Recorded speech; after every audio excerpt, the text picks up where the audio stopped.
Hello, everybody, and welcome to Mafufu Speaks. It's December, so these episodes will be coming at random intervals. But then today we'll be discussing the, legal remedies if you are cyber-bullied or harassed, which I also feel it ties in with the last two episodes. So today we'll be discussing the legal solutions to cyberbullying and harassment. Whatever, I won't separate or differentiate the different types of harassment because the same act applies basically for the above. So responses in South Africa to both cyberbullying and sexting are fragmented and rely on various pieces of legislation, common law definitions of criminal offenses, and civil law remedies in cases. Generally, the undesirable acts contravene the relevant provisions of existing criminal law legislation, fit common law or statutory crimes definitions, or they meet the requirement of civil law remedies. Right? So internationally, I think the situation is also, a bit similar because there is little case law that provides any new precedent, and countries and states are tending to feel their way forward consciously when it comes to cyberbullying, sexting, and just any form of harassment that tends to happen online where people are hiding behind their screens. South Africa does not have specific legislation dealing with cyberbullying, which would usually fall under the definition of harassment. So the victim of cyberbullying therefore have to rely on the remedies that are offered by the criminal law or civil law. And the legal consequences and remedies that are going to be listed below, I'm just going to list a few of them and not really get into detailed discussions about them unless there's a need, and I just do another podcast where then I just I talk about them in detail. Are applicable to all predators of cyberbullying of all ages, and they're also available to victims of cyberbullying, like I said, irrespective of the age of the predator or the victim. So depending on the nature of the act of cyberbullying, the perpetrator may be criminally charged with the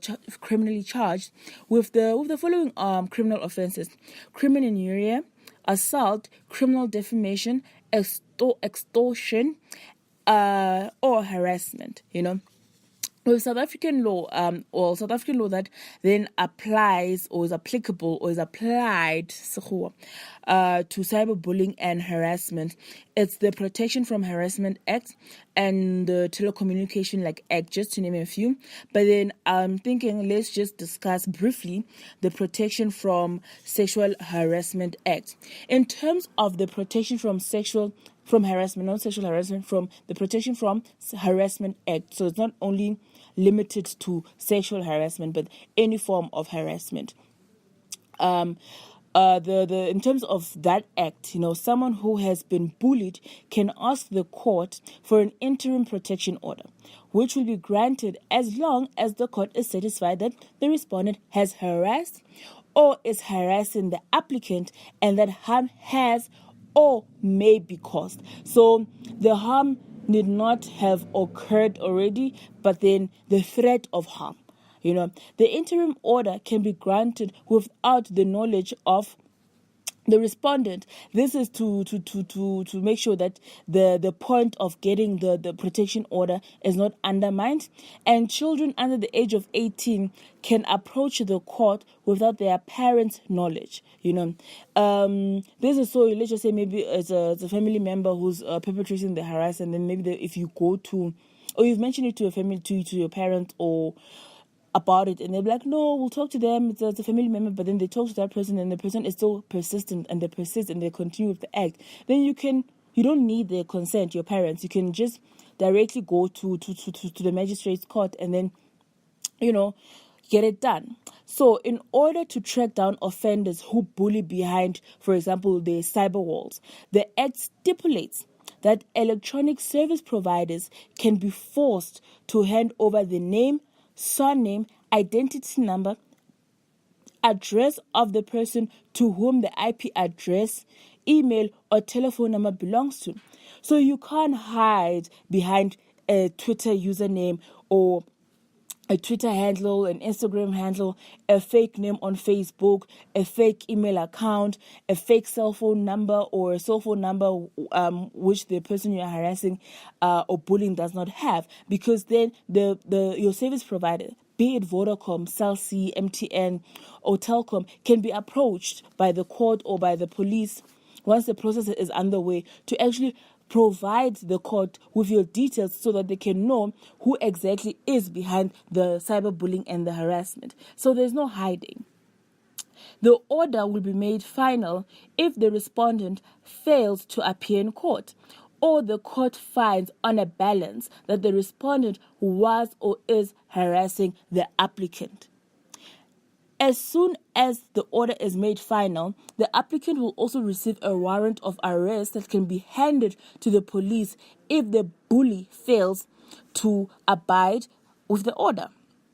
So any person who contravenes the order can therefore be jailed for 5 years, for as long as 5 years. And then in addition to that, if the service provider, the electronic communications service provider, or their staff fail to hand over the information, they can be fined 10,000 rands, while their staff can be jailed for 6 months. Well, there's this thing with acts whereby people are always like, okay, fine. In South Africa, we have great laws on paper, great laws. But then the implementation, practically, does it work? Does it not work? Because then now with people who then use your Facebook to bully you, and you find that Facebook, WhatsApp, your Twitter, it's not within the jurisdiction of South Africa. Then what then? What happens then?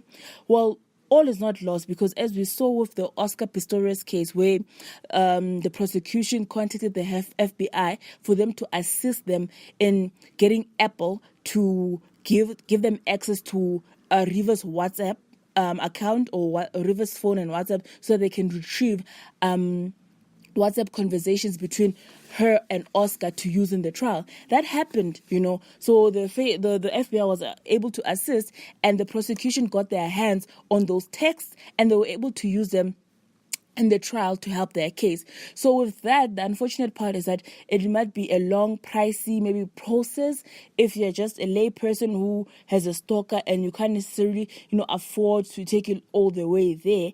But then there is a way of actually getting that information when a person uses a platform such as Facebook or WhatsApp that does not necessarily fall within the jurisdiction of SA.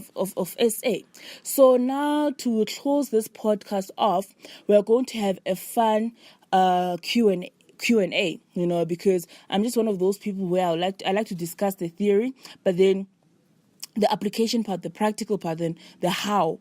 How does that's what the law says, or that's what the act says, but then the how do I go about, getting the remedies and, getting the assistance, which when I was discussing the protection from Harassment Act, I did touch on it a bit, but then here it's just in a way of a Q&A, or which questions that people would ask, and then how they would be answered. And also what I will do before I jump into the Q&A is that I'll put up links, so you can go to some of the sources that I used when I was preparing for this podcast, and some of the stuff I use, like my university textbooks.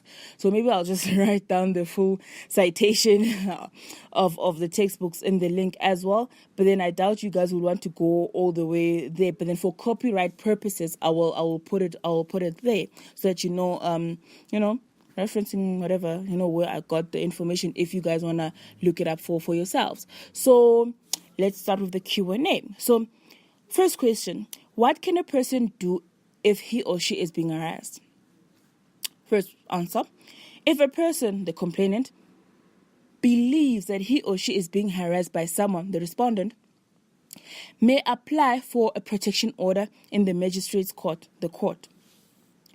If the complainant is a child, he or she can apply for the protection order on his own or her own, and does not have to be assisted by a parent, as discussed earlier. Where sometimes you find that your parents are not in a position where they can fully assist you in getting this issue resolved, right? It is also possible for a person to make an application for a protection order on behalf of a complainant. So let's just say I've noticed that a minor child, example 1, is being harassed. I, as a third party, can do an application for a protection order on their behalf. So what this means is that any person who has an interest in the well-being and safety of the complainant can make the application. If the complainant is older than 18, however, written consent is required from the complainant to make this application on their behalf. So if my friend is being harassed, and she doesn't want to go through the process or do it herself, if she gives me written consent, or he gives me written consent, because it can also be a guy, then I can, start the process and make the application at the court on their behalf, but with their written consent. It is not a requirement for the complainant to be in like some sort of a relationship with the respondent. This means that the respondent can be anyone. For example, a stranger, a colleague, a friend, So it does not mean that you need to actually know Ugutu Umika, is the one, It can be anyone, and then there are means that like as discussed earlier, that the court has the act speaks about, whereby then the true identity of the person can be ascertained, right? Second question: how can a person apply for a protection order? Okay, so it's all good and well. Okay, fine, I just get a protection order, but how? The how part of it all. A complainant can apply with the clerk of the court in the area where the complainant or respondent lives, works, or where the harassment took place, jurisdiction. So you can apply for a court that has jurisdiction, and how do we then ascertain jurisdiction? Then it has to be where the complainant or respondent lives or work, or where the harassment took place. Then we have jurisdiction, and then that magistrate's court has jurisdiction to actually handle the application. And the clerk will help the complainant to complete the application for a protection order together with a written affidavit, which will be given to the court for consideration. A complainant can also lay a criminal charge against the respondent at the police station in the event of an assault, trespassing, and so on. What happens, last question, what happens if a person does not know who is harassing him or her? This also ties in to what we discussed earlier, the provision that's found in the Act about, contacting the service provider. So here, what is the answer? The police may carry out an investigation to find out the name, address, or any other relevant information of the unknown respondent. So here, the example that can be given is that, let's just say I suspect that my colleague, is the one that's, harassing me because of the nature of harassment. You could see with the person doing this must be, someone that I probably work with, Then the police can then contact my employer and then request the information from my employer to then investigate and ascertain which employee, request information regarding like the employees to ascertain and find out which employee is actually the one harassing me, And lastly, any person who does not provide the police with the required information is guilty of a criminal offense and will be liable to a fine or imprisonment of up to 6 months. Earlier, we were talking about the staff that work for the service provider and the 10,000 rands that the service provider would be liable for. But then here, even if it's like an employer-employee relationship where my employer then refuses to provide the police with the relevant information, then they can be fined, and then maybe my employer is in the company, and then the individual who then maybe refuse they can be imprisoned for up to 6 months.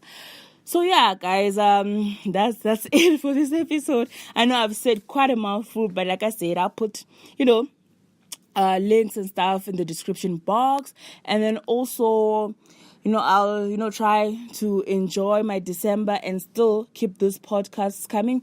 And I know, like, maybe with this episode, there might be like some background noise. Like, it's just that hectic that I can't necessarily get like any space more quieter than this, So I just realized that if I were to wait for like a time or a day where I'll have absolute silence, these episodes might not come, So I hope you enjoyed this episode. Please like, share, subscribe, comments, everything welcomed. I really enjoy hearing from you guys, and I hope you enjoyed the podcast. So yeah, until the next episode, laters.